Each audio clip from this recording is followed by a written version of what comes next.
Kalau menurut penelitian tuh kalau anaknya udah biasa nih dari kecil dipijat-pijat gitu, nanti udah dewasa pun pasti dia mau gitu. Oh.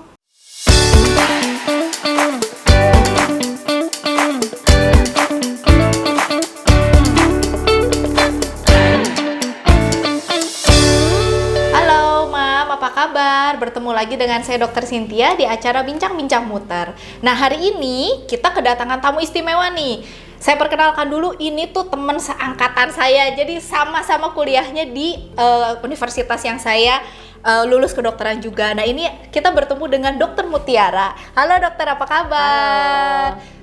Boleh nggak gue manggilnya Mut aja ya? Boleh. Kan kita temen ya. Nah, ini Dokter Mutiara ini dia adalah Certified Infant Massage ya, Mut ya? Iya, betul. Jadi dia tuh Dokter Mutiara ini adalah dokter yang menekuni bagian pijat bayi dan itu tersertifikasi, ada ujiannya juga. Jadi ini benar-benar narasumber kita ini pakar pijat bayi nih. Khusus didatangkan untuk mom semua yang hari ini kita akan membicarakan khusus tentang pijat bayi. Nah, apa kabar nih Dokter Mutiara atau Mut? Gimana nih Mut? Baik. Baik kabarnya. Terus ini kita sama-sama loh Mam, kita tuh punya anaknya 2 dan bener-bener urutannya tuh sama laki perempuan juga. Nah, sekarang sebelum kita masuk ke pertanyaan-pertanyaan yang bikin Mam penasaran juga, kita mau lihat dulu ya Mut ya, satu video ini yang gue lihat nih serem banget nih. Kita nonton dulu ya sekarang ya. En toute délicatesse, ses mains souples glissent sur le corps frêle du bébé. Des gestes vifs et doux à la fois que la masseuse professionnelle semble bien maîtriser. Un legs familial qui se perpétue. Ya kalau gue lihat sih emang udah serem banget sih, maksudnya bayi juga udah langsung nangis-nangis, berarti kan Iya. dia kan tersiksa kan. Nah sekarang kita tanya ya ke Dokter Mutiara, Mut, kalau menurut lu ini bayinya gimana lah pendapat lu ngelihat video yang menyeramkan ini gitu, gimana? Kalau dilihat di sana kan bayinya aja terlihat tidak menikmati ya, dia nangis-nangis. Terus pijatnya juga kayaknya tenaganya keras banget gitu ya si Tenaga kuda. Paraji atau apalah itu ya, kayaknya keras banget gitu ya kan. Sedangkan kita kan memijat bayi itu harus hati-hati ya, kita juga harus memang nggak boleh terlalu lembut juga nggak boleh, karena kalau Tapi gentle lembut itu harusnya kan ya. jadinya jadi kayak ngusap-ngusap ya, kalau ngusap-ngusap juga nggak boleh. Nggak efek Karena gitu ya? bukan nggak efek, jadi lebih ke apa ya, karena ada anak-anak tertentu yang sensorisnya tuh belum mateng kan, jadi kalau ngelus-ngelus nanti dia malah jadi nggak enak gitu, nggak nyaman buat dia. Oh. Kayak getek. Oh gitu, Getek gitu, jadi kayak dikelikitin jadi nggak enak gitu, dia jadi apa nih gitu kan, Oh, jadi gitu. bukan dipijit tapi diketek-ketek gitu, Oh, dan dia nggak suka gitu. Makanya jadi prinsipnya sebenarnya adalah gentle but firm, jadi lembut tapi juga tegas gitu, kita pegang bener gitu. Tapi nggak kayak gitu juga di keras-keras Itu begitu ya, tenaganya bukan. paripurna banget. Jadi harus kira-kira aja gitu gimana gitu. Oh, jadi sebetulnya pijat yang tadi di video itu mah benar-benar sebenarnya tidak tepat ya? Iya, kalau dilihat sih ya, karena kan anaknya aja nangis ya. Kalau sebenarnya kalau pijat bayi yang benar itu kan tidak dilakukan pada saat anaknya menangis. Harusnya gimana tuh kalau misalkan pijat bayinya bener? Itu anaknya responnya gimana? Nyaman gitu Nyaman, jadinya? harusnya nyaman. Jadi kan? kayak menikmati, kayak kita aja pijet gitu ya. Kalau Iya. kita ngerasa enak kan menikmati sampai ketiduran mungkin ya, Betul. harusnya kayak gitu. Oke, jadi pijat seperti itu disarankan untuk tidak dilakukan. Iya. Ya. Nah, oke, sekarang kita masuk ke pertanyaan-pertanyaan ya, Mut ya. Nah, ini banyak banget nih yang nanyain. Sebetulnya kalau pijat bayi itu berarti kan boleh nih dilakukan, makanya sampai ada dokter pijat bayi tersertifikasi. Nah, biasanya tuh atau harusnya disarankan mulai umur berapa? Pijat bayi itu mulai bayi umur berapa? Nah, kalau sebenarnya dari kami sih, ini kan kami, saya kan mewakili juga perkumpulan pijat bayi internasional. Kalau dari kami itu sebenarnya dari newborn sudah dilakukan. Jadi waktu bayi lahir sudah bisa dilakukan dengan catatan lahirnya Normal. sehat ya, sehat, cukup bulan, beratnya cukup, bayinya sehat gitu. Kalau bayinya berat badannya kurang, prematur, itu mungkin harus Tunda. dikondisikan gitu. Oh. Jadi memang masih boleh, cuman ada ketentuan-ketentuannya gitu. Kayak gerakannya gerakan apa gitu kan, atau cuma disentuh aja. Jadi kan sebenarnya pijat bayi ini tuh kita tujuan utamanya adalah membiasakan si bayinya disentuh. Oh. Nurturing touch, jadi sentuhan yang menumbuhkan gitu. Jadi bayinya terbiasa disentuh, kan sekarang banyak juga, ada juga ya orang udah dewasa tuh kayaknya disentuh orang tuh nggak mau gitu. Iya, gitu iya. loh. Jadi nah itu kita membiasakan bayinya disentuh dari awal gitu. Oh, Sentuhan yang menumbuhkan. Jadi kita belajar berkomunikasi dengan bayi. Intinya itu sih. Makanya kenapa dilakukan dari saat newborn. Karena si Dan ini juga kalau pijat bayi itu sebenarnya harusnya dilakukan oleh orang tuanya sendiri, jadi bukan oleh orang lain. Karena kan tujuan utamanya adalah kita belajar Bonding berkomunikasi, ya, bonding, sebetulnya ya. bonding, belajar berkomunikasi.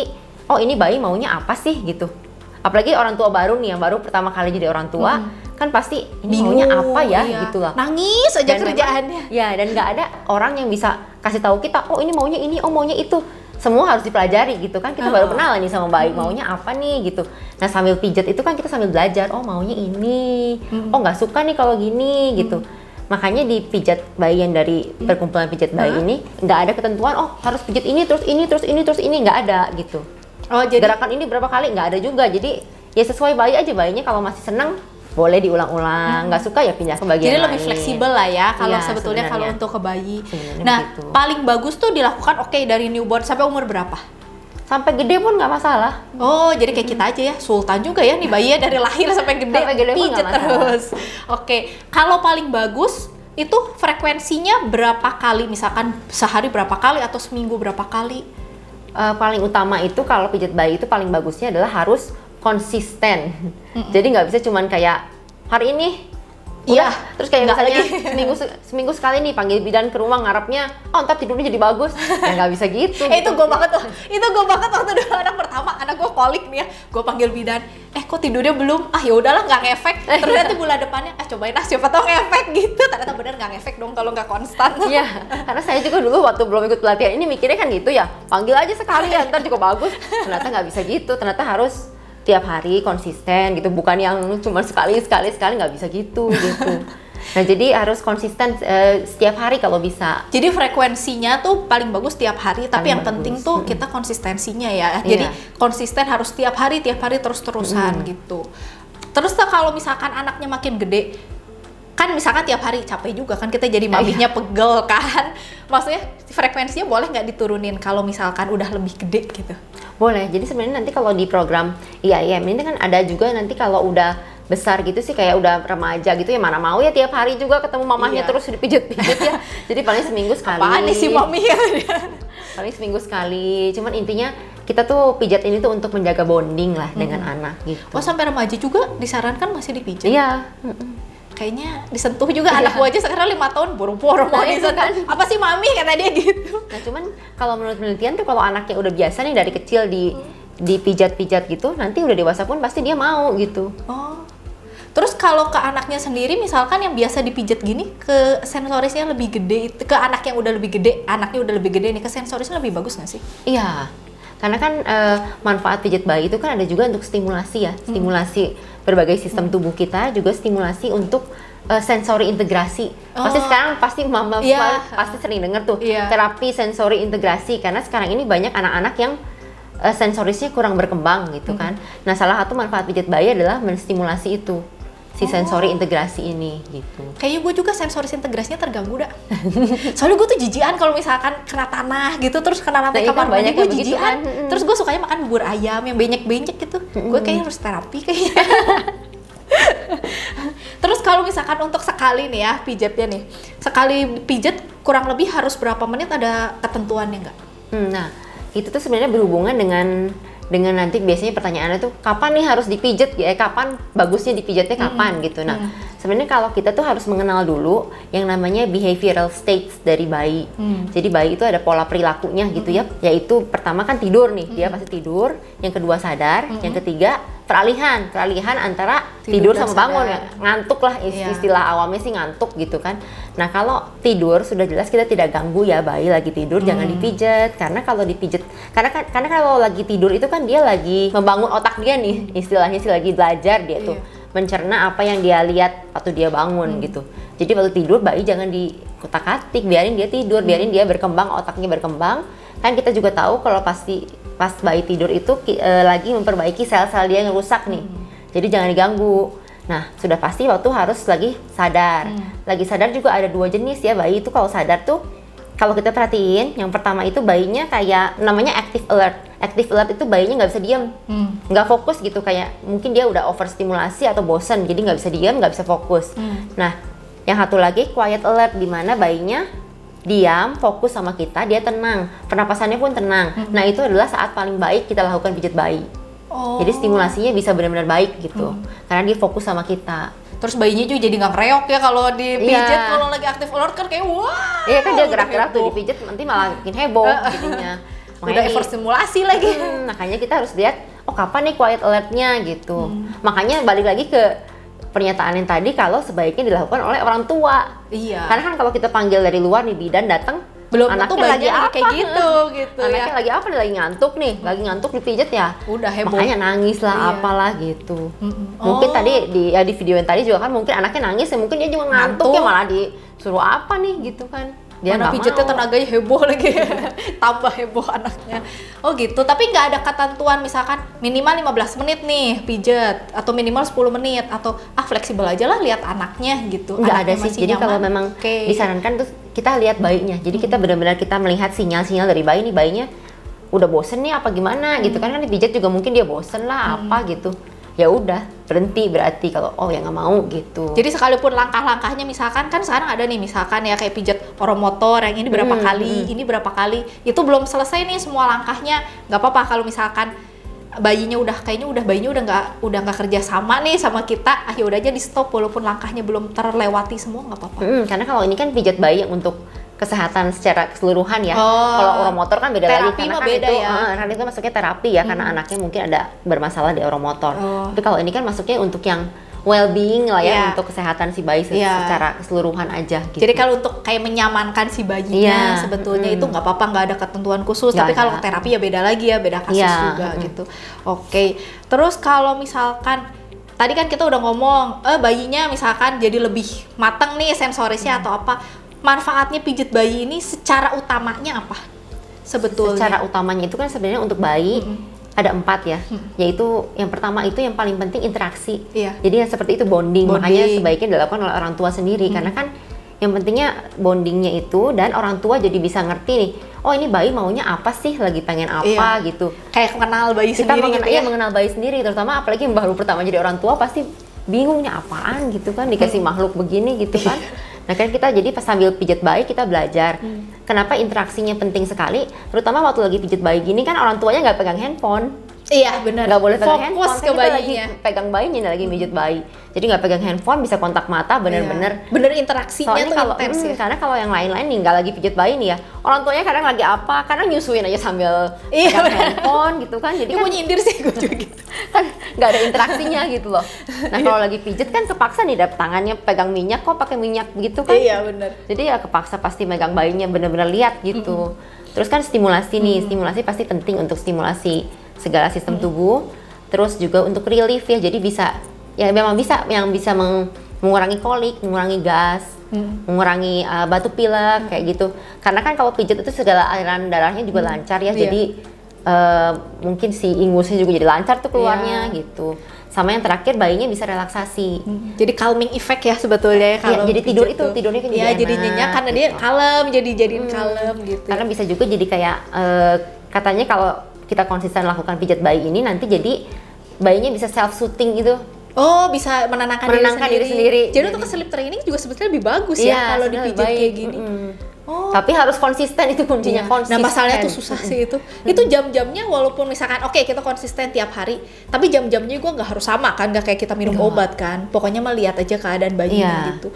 Oh tuh kayak gitu mam. Jadi harus konsisten, tapi lebih fleksibel sih sebetulnya kalau pijat ini ya, tergantung keadaan bayinya. Yang penting tetap konsisten aja gitu. Kalau untuk pijatnya sendiri itu ada nggak sih dibagi misalkan oh ini ada pijat untuk misalkan pijat untuk kolik atau pijat untuk batuk pilek atau ini sebetulnya yang harus dilakukan setiap hari itu ya pokoknya sebetulnya pijat untuk kenyamanan si bayi aja nggak ada jenis-jenis tertentu gitu. Kalau di IIM ini paling dibaginya berdasarkan tempatnya aja, jadi kayak kaki, tangan, wajah, perut gitu, lokasinya aja. Sama ada memang pijat khusus yang untuk kolik, untuk mengeluarkan gas. Karena kan memang kita tahu ya pencernaan bayi umur segitu kan belum lancar, makanya suka kolik, suka apa. Nah kalau untuk kolik memang ada rangkaian gerakannya beda lagi. Jadi itu mah khusus ya, jadi untuk case khusus memang ada gerakan khusus. Tapi seperti tadi lagi, jadi kalau kolik itu juga nggak bisa cuma sekali koliknya hilang, nggak bisa gitu. Harus rutin gitu berapa hari, karena kan kita tahu ya kolik itu kan bisa berapa minggu tuh dia nangis-nangis terus. Nah ini juga nggak bisa kayak cuma sekali terus diharapkan hilang, nggak bisa gitu. Jadi harus konsisten. Jadi juga. bukan kayak bikin mie instan ini mah ya. Memang segala sesuatu yang harus rutin dilakukan. Jadi jangan berharap kalau baru sekali udah enakan nih bayinya udah bisa tidur. Jangan ngarepin kayak gitu ya. Memang harus ada waktunya ya. Oke. Kalau misalkan untuk kaki sama untuk tangan itu beda nggak sih fungsinya? Atau enggak, ini mau untuk menyamankan, memang tujuannya hanya untuk menyamankan gitu? Iya, sebenarnya tujuan utamanya kan adalah interaksi itu ya, bonding dengan orang tuanya itu. Jadi sebenarnya gerakannya sih mirip-mirip sebenarnya, terutama gerakan tangan dan kaki itu mirip-mirip. Tapi bukan kayak akupuntur kan? Kalau akupuntur kan misalkan ditusuk di kaki, ini buat ke pencernaan, di tangan nanti buat ke ginjal kan ada kan kayak gitu. Kalau ini bukan ya? Bukan. Jadi ya ini memang untuk overall keseluruhan badan bayinya gitu ya. ya. Betul. Kayak kita aja kalau dipijit kan badannya enak tuh. Badannya enak, sebadan-badan enak semua kan. Iya, gitu. benar.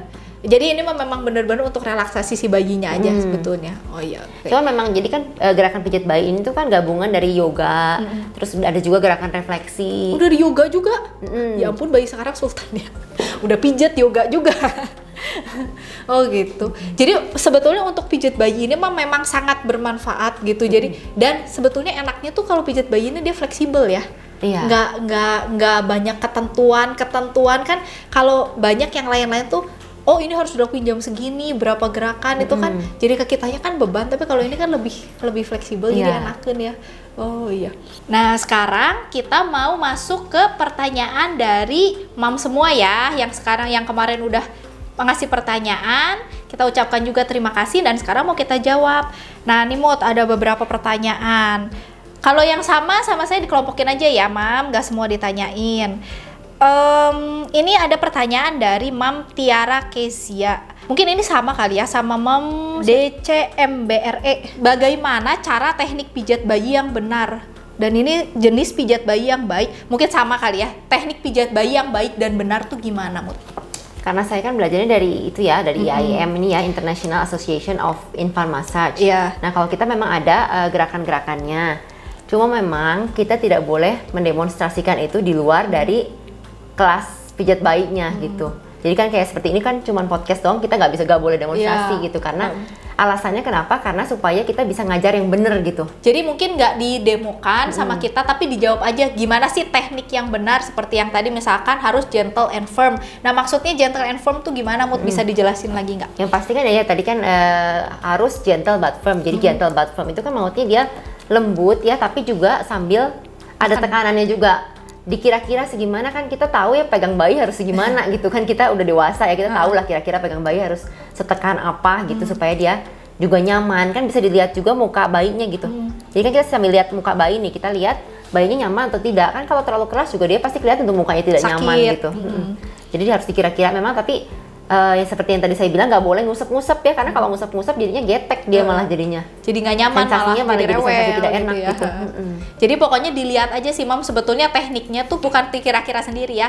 Memang ada patokannya gentle but firm, tapi seberapa keras tekanannya, usapannya itu kita kira-kira sendiri gitu. Perkirakan sampai kita lihat mimik bayinya tuh sebetulnya nyaman atau enggak. Kan kelihatan dong mimik muka bayinya, kalau nyaman kan dia pasti jadi rileks, malah bisa sambil ketiduran. Nah, mungkin seperti itu sebetulnya yang betul.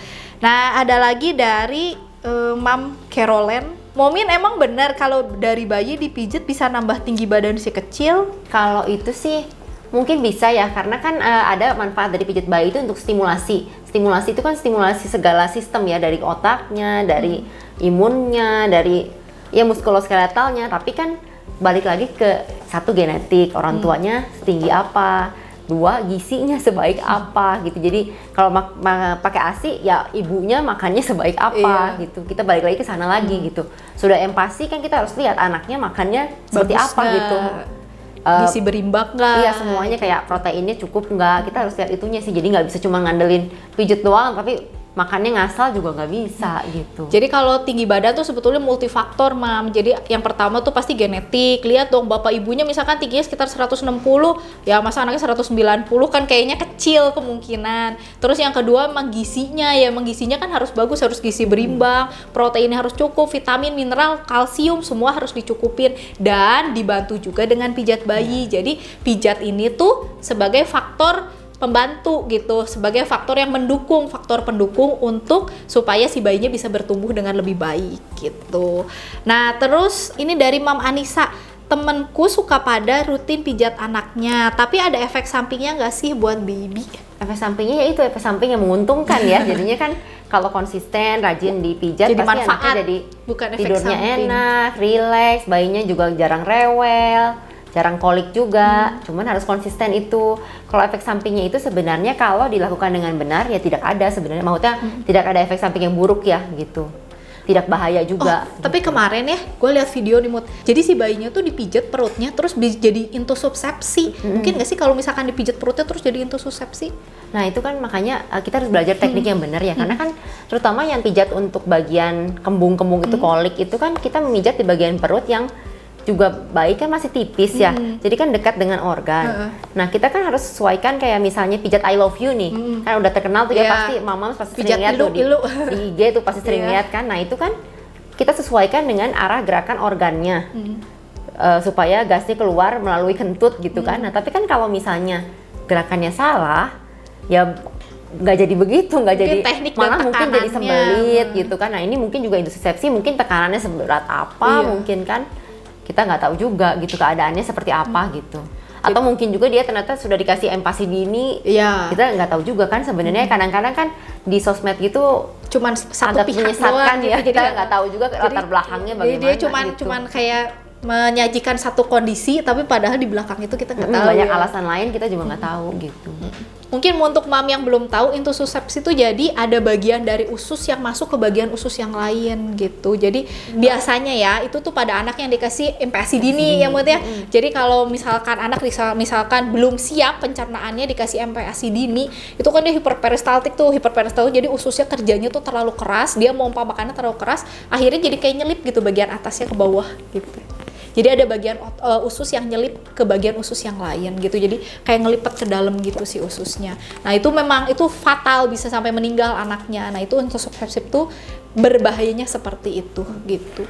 Jadi emang untuk pijat ini tuh jadi susah-susah gampang ya. Sebenarnya gampang karena fleksibel untuk dilakukan, tapi susahnya karena harus butuh teknik dan tekanan yang benar. Soalnya kalau enggak malah jadi bahaya buat si anaknya. Ya makanya disarankan untuk belajar pijat bayi ini, orang tuanya belajar pijat bayi ini di kelas offline ya, bukan online. Jadi kan bisa diajarkan dengan benar gitu. Gimana nih ngelakuinnya, bukan cuma lihat doang di video gitu kan kita nggak bisa tahu gitu tekanannya segimana gitu. Kalau buat mam semua yang tinggal di daerah Bandung, boleh nih Dokter Mutiara kasih spill tempat untuk orang tua belajar pijat bayi di mana di tempat prakteknya Dokter Mutiara? Saya prakteknya di Klinik Kian Sehat ya, mam semuanya di Jalan Cendana. Jalan Cendana nomor berapa? Nomor 11A. Jalan Cendana nomor 11A ya mam ya, kalau mau ke tempat Dokter Mutiara untuk konsultasi tentang pijat bayi. Oke, untuk mam yang mau tanya-tanya lagi lebih jauh boleh ya mam ya, nanti tulis aja di komen, nanti sama saya bantu sampaikan ke Dokter Mutiara. Makasih banget ya Mut ya, udah dateng susah-susah ngeluangin waktu di antara waktu kesibukan sebagai ibu 2 anak, sebagai dokter, tapi mau datang ke sini khusus untuk mam semua. Makasih banget. Dan semoga ilmunya juga berguna untuk mam-mam semua. Sekian dulu ya mam ya pertemuan kita hari ini. Nanti kita ketemu lagi di pertemuan kita yang selanjutnya, perbincangan selanjutnya dengan topik yang lebih menarik lagi. Bye bye.